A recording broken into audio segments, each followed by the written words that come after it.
clairement vouloir sortir de toutes les instances supranationales. Or, récemment, M. Asselineau de l'UPR a attaqué votre liste en vous accusant, ou en ironisant sur le fait que vous vouliez monter des murailles autour des pays européens. Alors j'ai découvert des listes que je ne connaissais pas. J'ai vu là-dessus, il y a une liste qui s'appelle, je crois, Forteresse Europe. J'ai pas compris le rapport avec le Frexit. Je sais pas ce que c'est, mais d'après ce que j'ai cru comprendre, c'est quelqu'un qui est partisan de construire des espèces de murailles autour de tous les pays européens. Je sais pas. Je vois pas le rapport avec le Frexit. Qu'avez-vous à lui répondre ?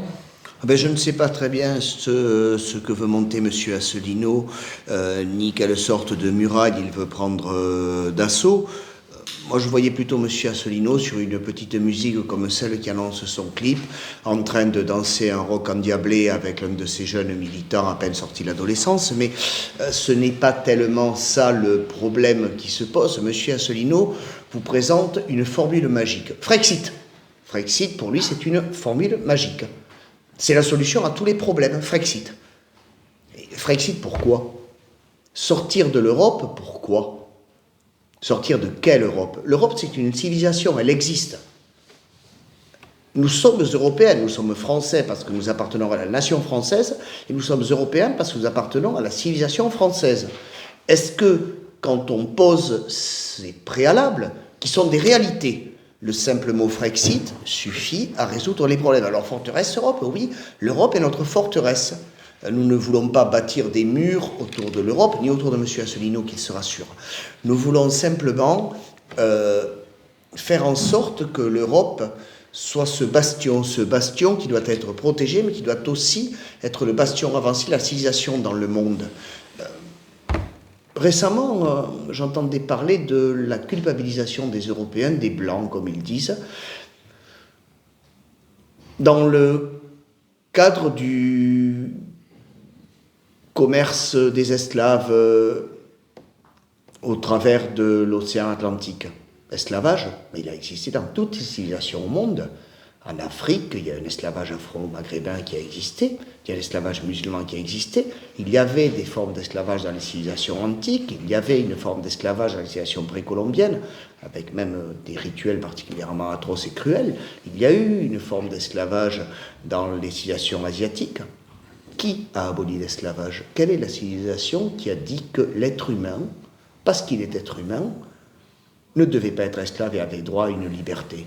C'est la civilisation européenne. Et ça s'appelle une civilisation. Ça n'a pas beaucoup de rapport avec le Frexit, effectivement. C'est un peu plus large. Ça va un peu au-delà de la formule magique de M. Asselineau. M. Asselineau a une vision un peu desséchée de la France dans l'Europe.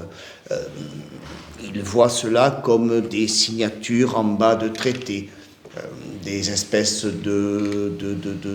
j'allais dire, de pax entre nations, si je peux me permettre cette expression. Eh bien non. Pour nous, l'Europe, c'est une civilisation, et cette civilisation ne peut se faire qu'autour de nations fortes. La nation est à notre civilisation européenne ce que la cité est à la Grèce antique. Quand la Grèce antique a renoncé à la cité, eh bien, elle a perdu tout pouvoir et elle est sortie de l'histoire au profit de la Macédoine puis de l'Empire romain. Et nous ne voulons pas que cela arrive à nos nations d'Europe. Nous aimons trop nos nations pour cela. Alors oui, nous voulons que la France retrouve le franc qui existe depuis 1360. Je n'ai pas entendu M.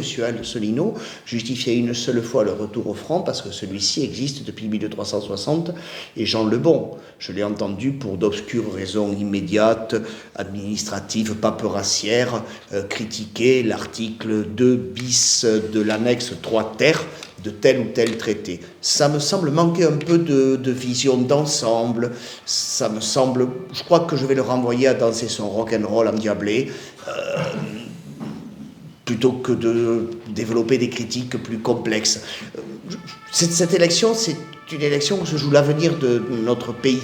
C'est ce que nous voulons défendre. Nous voulons que les gens votent pour leurs idées. Nous voulons attirer leur attention sur des réalités, sur une situation urgente, pas simplement leur donner une formule magique et la critique de tel sombre petit alinéa écrit en caractère italique, encore 8, au bas à droite de tel traité. Pas vraiment l'intérêt de cette élection pour nous. Laisse les morts enterrer les morts et suis-moi. J'ai presque envie de lui répondre cela.